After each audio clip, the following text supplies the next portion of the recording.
Hi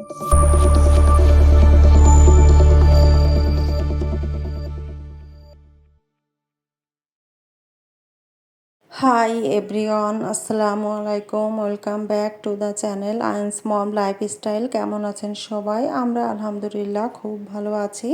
সকালবেলা ঘুম থেকে উঠেই ফ্রেশ হয়ে কিচেনে চলে আসলাম। আজকে সকালের খাবারে আছে ডাল আর আলু ভর্তা। ডাল আর আলু ভর্তা হলেই ম্যাচের কথা মনে পড়ে যায়। ম্যাচে প্রতিদিন সকালবেলা আমরা ডাল আলু ভর্তা খেতাম বা কোনো দিন ভাজি ছিল, এটা আমাদের রুটিন হয়ে গিয়েছিল। এখানে আমি একটা কাঠের হামানদিস্তায় আলুটাকে ভালো করে ম্যাশ করে নিয়েছি। আর এখন দেখতেই পাচ্ছেন আমার ভাত, ডাল, আলু ভর্তা রেডি আলহামদুলিল্লাহ। আজকে বেশ ঝলমলে রোদ উঠেছে। ৩-৪ দিন বৃষ্টি হওয়ার জন্য অনেক জামা কাপড় জমা হয়ে গিয়েছিল, কিছু আজকে পরিষ্কার করে দিব। বাসা বাড়িতে একদিনে অনেক জামা কাপড় পরিষ্কার করা আসলে যায় না, কারণ মেলে দেওয়ার একটা ব্যাপার থাকে। বেলকনিতে তো অত জামা কাপড় মেলে দেওয়া সম্ভব হয় না। এগুলা ভিজিয়ে রেখে বেলকনিতে কিছু জামা কাপড় মেলে দেওয়া আছে, যেগুলা শুকিয়ে গেছে ওগুলা আমি এখন তুলে নেব।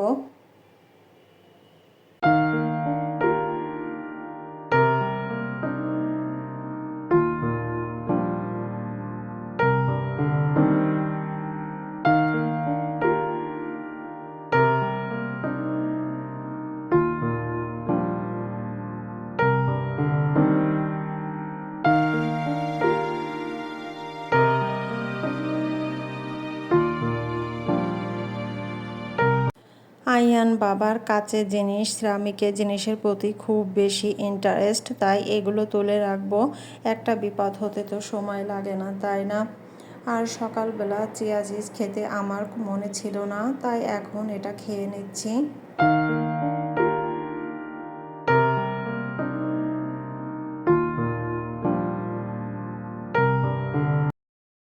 দুপুরের পরে আর ভিডিও করা হয়নি। মা আর ছেলে মিলে আজকে একটা ঘুম দিয়েছি, আর এখন সন্ধ্যার সময় আমি চা বানিয়ে নিচ্ছি।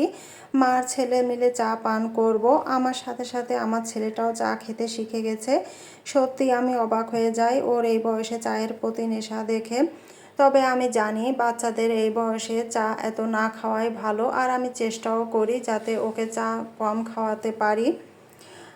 আয়ান বাবু ঘুম থাকতে আমি চাটা খেয়ে নিতে চেষ্টা করি, আর যদি জেগে থাকে তাহলে তাকে চা দিতেই হয়, ও শুনতে চায় না।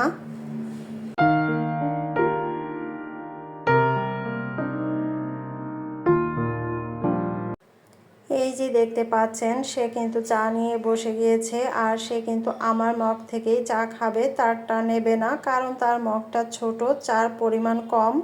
চা নাস্তার পর্ব শেষ করে চলে আসলাম রাতের রান্নার আয়োজন করতে। এখন আমি কুমড়া ভাজি করব। তো কুমড়াটাকে আমি ভাজির মতো করে কেটে নিচ্ছি। এই যে দেখতে পাচ্ছেন আমি কেটে নিয়েছি। আর আমি কবুতরের মাংস রান্না করব, রুই মাছ দিয়ে আলু বেগুন রান্না করব।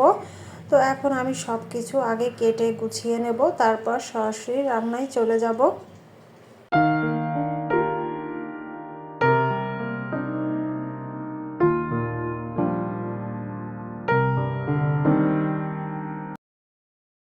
এখানে দেখতে পাচ্ছেন আমার সব কিছু গুছিয়ে নেওয়া শেষ। এখন আমি এক এক করে সব রান্নাগুলো করে নিব।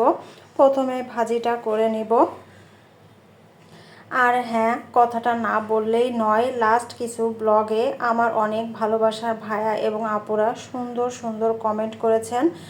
আপনাদের অসংখ্য ধন্যবাদ আমাকে এত সুন্দর করে কমেন্ট করার জন্য, সাপোর্ট করার জন্য। আপনাদের এই কমেন্ট আমাকে আরও বেশি ভিডিও তৈরি করতে অনুপ্রেরণা যোগাচ্ছে। আশা করি এভাবে আমার পাশে সবাই থাকবেন আর আমাকে সামনের দিকে এগিয়ে যেতে সাহায্য করবেন।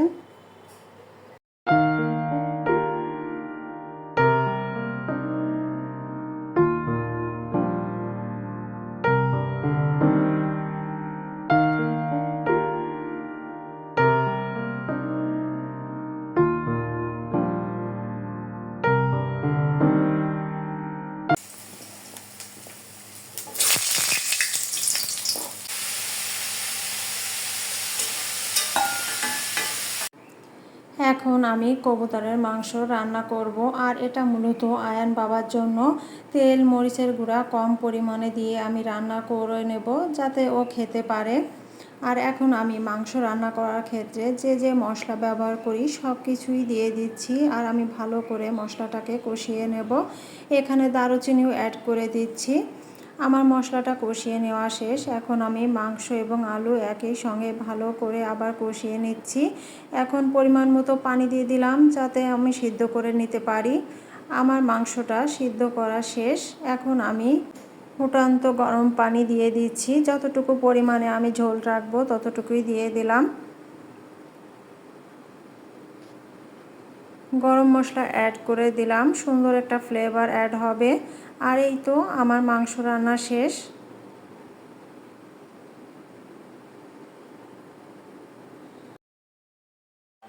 আয়ানের পাপা যেহেতু কবুতরের মাংস খায় না, তার জন্য আমি রুই মাছ দিয়ে আলু আর বেগুনের একটা তরকারি রান্না করে নিচ্ছি।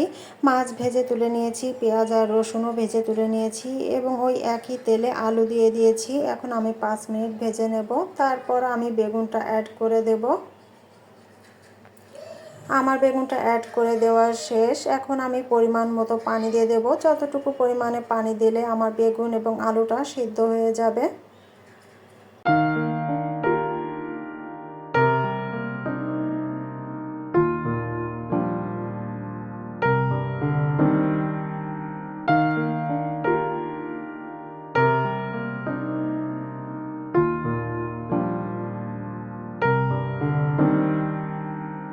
এই যে এত কিছু রান্না করেছি, এর কিছুই এখন আমরা খাবো না।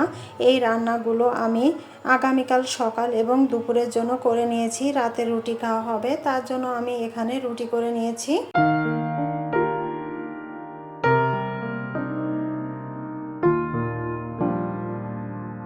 ভিডিওটি এই পর্যন্তই। সবাই ভালো থাকবেন, সুস্থ থাকবেন, আমাদের জন্য দোয়া করবেন। আসসালামু আলাইকুম।